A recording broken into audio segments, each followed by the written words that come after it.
সালামু আলাইকুম, আমি নাইম দক্ষিণ কোরিয়া থেকে সবাইকে স্বাগত জানাচ্ছি আমার ইউটিউব চ্যানেল নাইমিলিতে। যদি ভালো লাগে তাহলে সাবস্ক্রাইবার, যদি ভালো না লাগে দেখতে থাকুন, দেখতে দেখতে ভালো লাগা ভালোবাসা হয়ে যাবে ইনশাল্লাহ।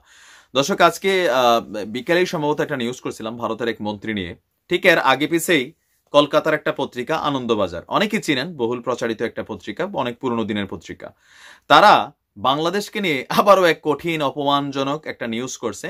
কিছুদিন আগে তারা একটা নিউজ করছিল যে চায়নার ব্যাপার নিয়ে, যে খয়রাতি হিসাবে বাংলাদেশকে তারা এখানে আপনার মানে কি বলা হয়, মানুষের নজরে আনার জন্য চেষ্টা করেছে।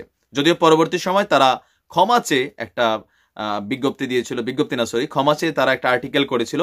আনন্দবাজার পত্রিকার পাশাপাশি জি নিউজ বাংলা, তারাও কিন্তু সেম কাজটা করছে। কিন্তু দেখেন, জুম্মায় এখনো 8 দিন হয় নাই, কত 2 মাস 3 মাস আগের ঘটনা আবারও বাংলাদেশকে ঘিরে। ইভেন আমাদের দেশের প্রধানমন্ত্রী, আমাদের দেশের যিনি মানে কি বলা হয় যে জাতির জনক আছেন, বঙ্গবন্ধু শেখ মুজিবুর রহমান, বাংলাদেশের অর্জন, স্বাধীনতা, সকল কিছুকে গোলাইয়া মেলাইয়া তারা গতকালকে একটা নিউজ করেছে। আমি নিউজটা আপনাদেরকে হুবহু পড়ে শোনাচ্ছি।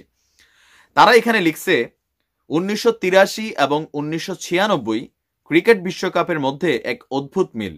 এমন দুটি দেশ, ভারত আর শ্রীলঙ্কার নাম বলছে, ওই 2 বছরে বিশ্বকাপ জিতেছিল।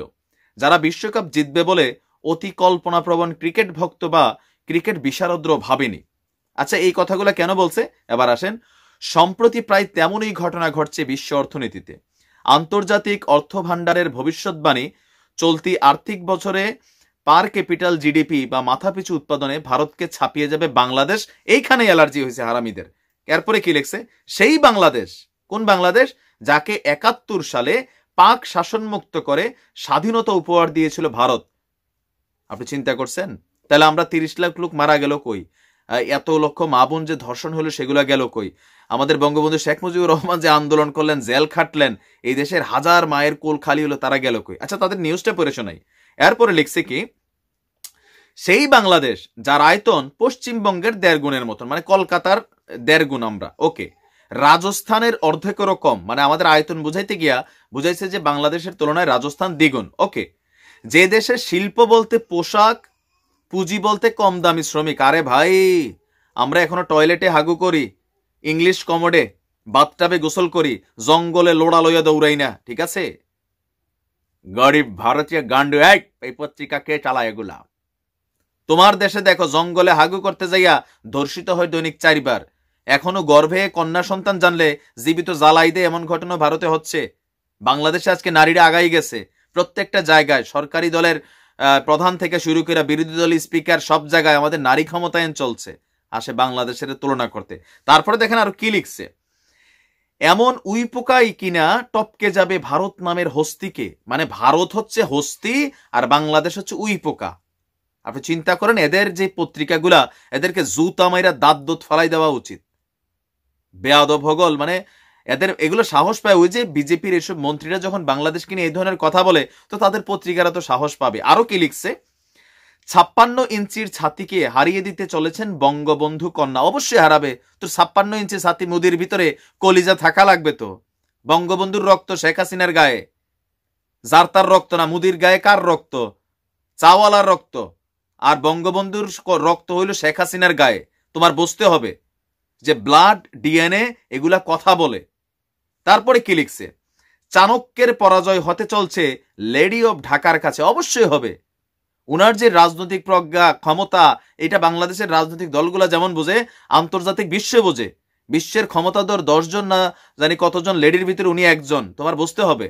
এখানে তারপর আর কি লিখছে, তেমন সম্ভাবনা জেগে উঠতেই মোদী সরকারের দিকে ধেয়ে আসছে বিরোধীদের ব্যঙ্গ বিদ্রোহ। অবশ্যই আসবে। তোর মোদী সরকার কি করছে? এই মুহূর্তে ভারতের ভিতরে সবচেয়ে বেশি কর্মহীন জাতির দেখা মিলেছে। যুবকরা ফ্রাস্ট্রেটেড, রাস্তা রাস্তায় ঘুরে আর ফেন্সি খায় বৈশা বৈশা বর্ডারে। তারপরে লেখছে কি আপনার, রাহুল গান্ধী যেমন বলেছেন, গত 6 বছরে মোদী সরকারের থেকে এটাই সবচেয়ে বড় পাওনা যে মাথাপিছু জিডিপিতে বাংলাদেশ ও ভারতকে ছাপিয়ে যাচ্ছে। অবশ্যই সত্যি কথা বলছে Rahul Gandhi. I like him. Rahul Gandhi, Mahatma Gandhi, তাদের সাথে বাংলাদেশের একটা আত্মার সম্পর্ক এখনকার এই রাজনৈতিক দলগুলোর সাথে নাই। অধিকাংশ বাংলাদেশিরা কিন্তু রাহুল গান্ধীদের এই যে পরিবারটা আছে সেটাকে পছন্দ করে। কলকাতার মমতাকেও আমরা পছন্দ করি, উচিত কথা বলে। তিনি ধর্ম নিয়ে রাজনীতি করে না, বাংলাদেশকে সম্মান দিয়ে কথা বলে। এরপরে লেখছে কি, অসমে মানে আসামে এনআরসি প্রসঙ্গে কেন্দ্রীয় স্বরাষ্ট্রমন্ত্রীর অমিত শাহ বাংলাদেশিদের উই পোকার সঙ্গে তুলনা করে বলেছিলেন, উই পোকার মতন বাংলাদেশিরা ভারতে অনুপ্রবেশ করছে এবং দেশের অর্থনীতির ক্ষতি করছে জানিয়ে তীব্র অসন্তোষ জানিয়েছিল ঢাকা। তো কি করতো? আমি তো বললাম ভাই রে, এই বিজেপি দলটাই আসছে ভারত বাংলাদেশের সম্পর্কটারে খাইতে, ভারতের বিরুদ্ধে।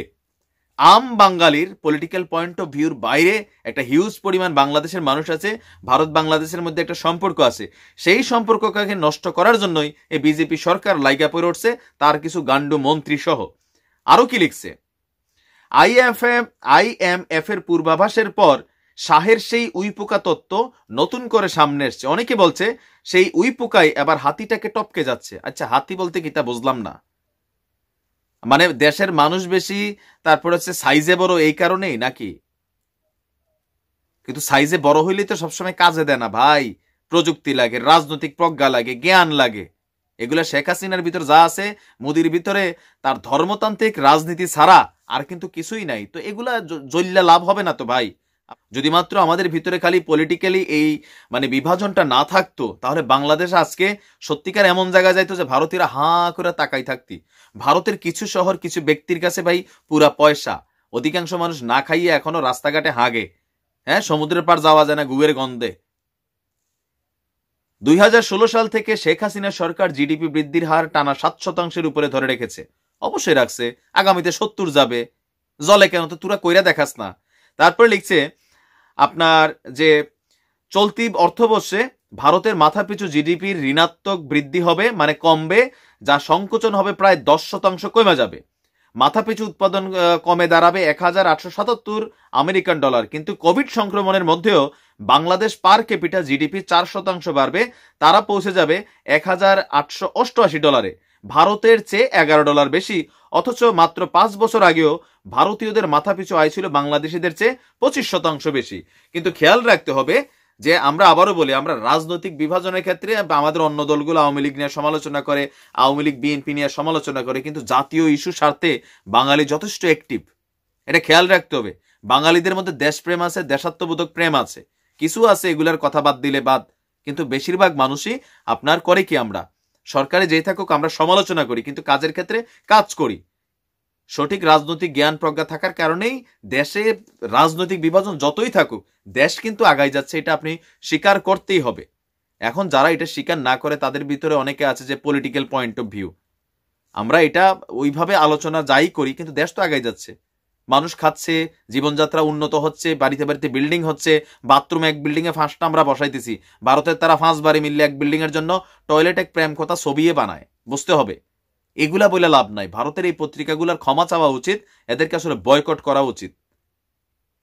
তো যাই হোক, আপনি আপনার মূল্যবান মন্তব্য লিখতে পারেন কমেন্টে। ভালো থাকুন, সুস্থ থাকুন। আসসালামু আলাইকুম রহমতুল্লাহ।